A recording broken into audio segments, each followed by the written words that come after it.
Vous informer, c'est notre devoir, mesdames, messieurs, bienvenue à ce journal. Présentation du programme d'urgence des 100 premiers jours du président de la République, Félix Antoine Tshisekedi Tshilombo, le résume en 6 axes prioritaires, notamment la politique, le social et la sécurité. Le chef de l'État de la RDC a procédé le samedi 2 mars à la présentation de son programme d'urgence tiré de son discours d'investiture du 24 janvier dernier. Et puis, le MLC considère que Jean-Pierre Bemba est en exil politique forcé et exige des garanties sécuritaires pour le retour de son président RDC. El Bazaïba, secrétaire général de ce parti qu'il a dit, a aussi précisé que son parti espère que le numéro 1 du MLC bénéficiera de la grâce présidentielle annoncée il y a peu par le président Félix Antoine Tshisekedi. Enfin, riposte contre Ebola dans le Nord Kivu, Médecins sans frontières suspend ses activités médicales à Butembo. Suspension due à une attaque des assaillants ayant incendié des bâtiments du centre de santé et des véhicules dans cette zone principale de la maladie à Ebola.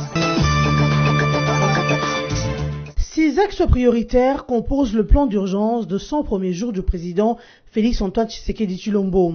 Il s'agit de la sécurité, la politique, le social, l'économie, l'énergie et les infrastructures sur un coût global de 304 97 742 $.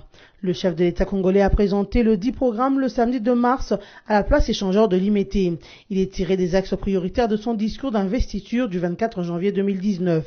Selon Félix Tshisekedi, ce programme d'urgence se veut une réponse au rappel incessant dont il fait l'objet de la part du peuple congolais. Sur le volet sécuritaire, les actions à mener consistent à la pacification du Grand Nord, du Kasaï et de Yumbi. Il entend, au-delà des missions déjà en place, engager un dialogue avec les forces politiques et sociales de ces contrées afin de créer les conditions du rétablissement de la paix et la sécurité. En politique, il a relevé entre autres la libération des détenus politiques dans 10 jours en prenant une mesure de grâce présidentielle en faveur de prisonniers politiques dont les dossiers ont été coulés en force de la chose jugée. Cet axe politique englobe certainement la justice et la lutte contre la corruption.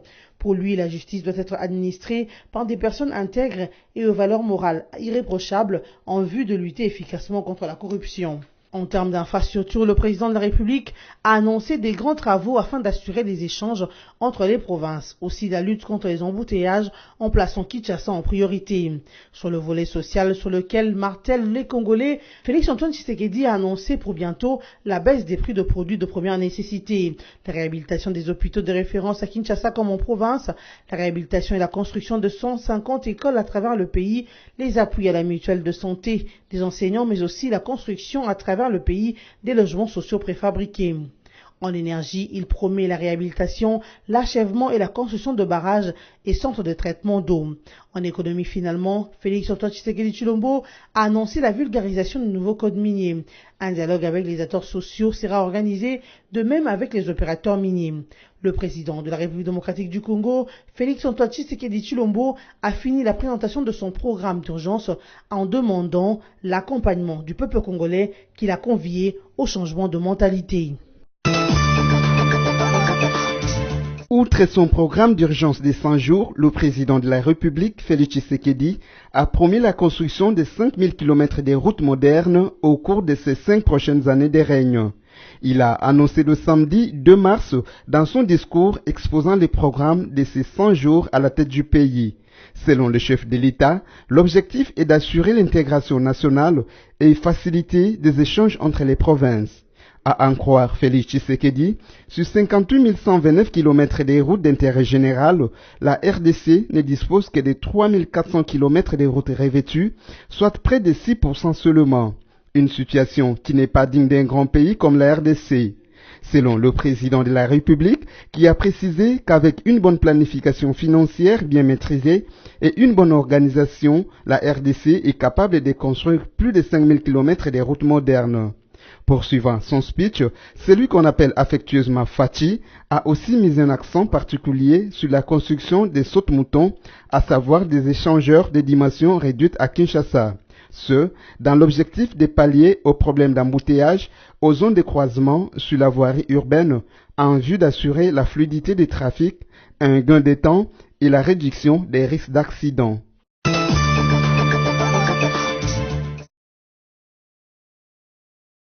Sur l'absence prolongée de Jean-Pierre Bemba Gombo, président du mouvement de libération du Congo et ancien sénateur et vice-président de la République démocratique du Congo, F. Bazaïba, secrétaire général de ce parti, a fini par donner de la voix. Dans une déclaration faite chez nos confrères de Média Congo, site d'actualité en RDC, F. Bazaïba Massoudi a affirmé que Jean-Pierre Bemba est en exil forcé et attend des garanties sécuritaires pour retourner en RDC. Poursuivant, elle a rappelé que le 1er août 2018, de retour de la haie aux Pays-Bas, Jean-Pierre Bemba avait été privé de son droit d'habitat par l'interdiction d'accéder à sa résidence située non loin de celle de l'ancien président congolais Joseph Kabila. Toutes les autorités ayant été saisies à l'époque pour faire recouvrer à Jean-Pierre Bemba son droit d'habitat, cette démarche, selon Bazaïba, n'a jamais reçu de suite favorable. Et d'ajouter au MLC, l'on espère que son président sera de ceux qui vont bénéficier de la grâce présidentielle telle qu'annoncée le samedi 2 mars par Félix Tshisekedi, nouveau chef d'État congolais,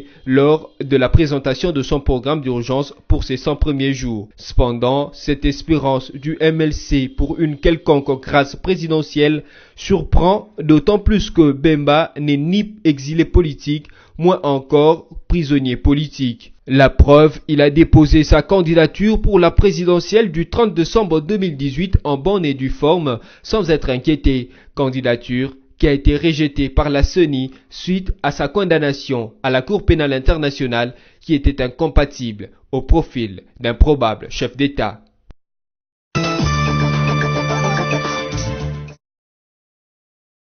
Emmanuel Ramazani Shadari, secrétaire permanent du Parti du Peuple pour la Reconstruction et la Démocratie PPRD, a présenté samedi 2 mars à sa base les élus des élections du 30 décembre dernier. La cérémonie a eu lieu au siège national de ce parti situé sur l'avenue Pumbu dans la commune de la Gombe à Kinshasa. Au total, l'ex-parti présidentiel revendique 116 députés nationaux et 156 provinciaux. Une moisson abondante, a déclaré Emmanuel Ramazani Shadari. Au cours de cette solennelle cérémonie, en présence de hauts cadres et membres des différentes structures du parti cher à Joseph Kabila, le secrétaire permanent a démontré à la face de l'opinion tant nationale qu'internationale que le PPRD reste et demeure la première force politique en RDC, cela après 3 cycles électoraux grâce à la volonté politique de Joseph Kabila, son initiateur.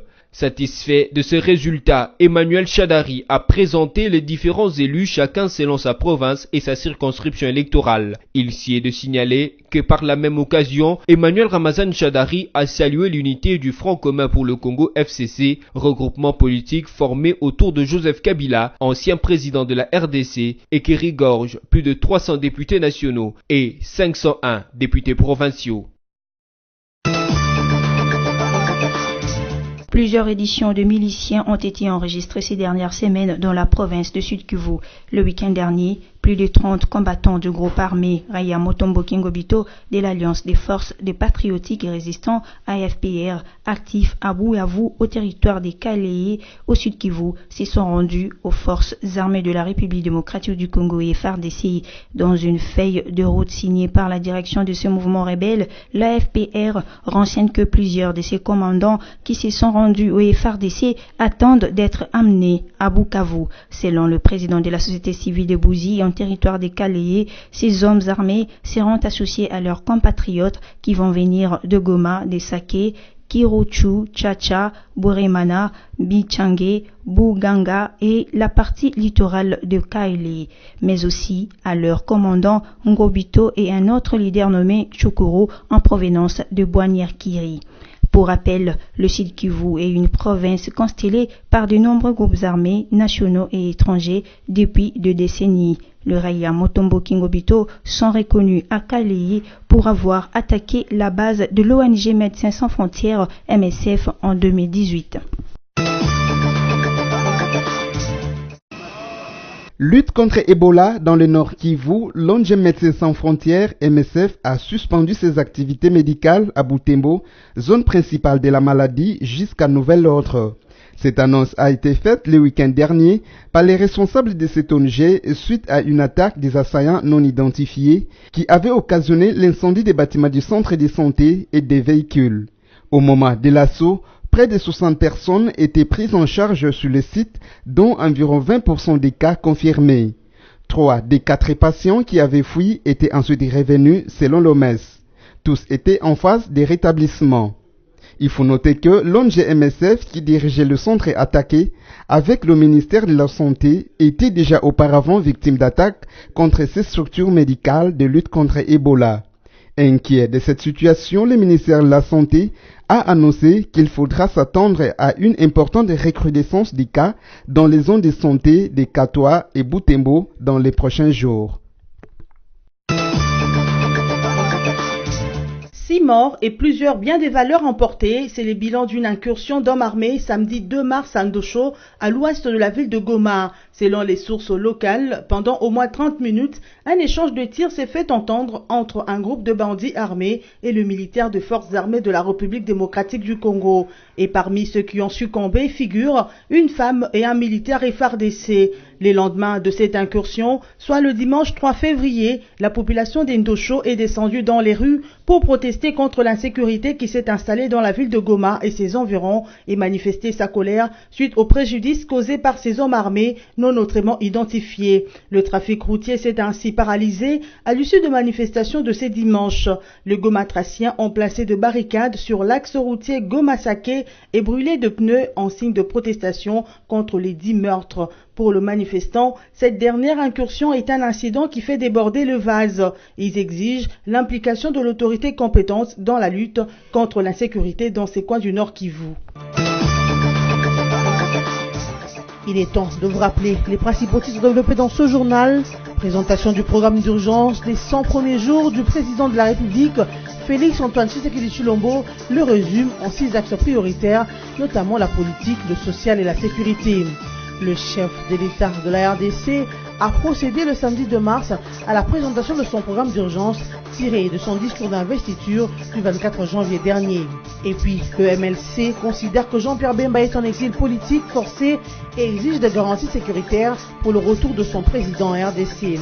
F. Bazaïba, secrétaire général de ce parti qu'il a dit, a aussi précisé que son parti espère que le numéro 1 du MLC bénéficiera de la grâce présidentielle annoncée il y a peu par le président Félix Antoine Tshisekedi. Enfin, riposte contre Ebola dans le Nord Kivu, Médecins sans frontières suspend ses activités médicales à Butembo. Suspension due à une attaque des assaillants ayant incendié les bâtiments du centre de santé et des véhicules dans cette zone principale de la maladie à Ebola. Fin de ce journal télévisé. Merci à vous tous qui l'avez suivi.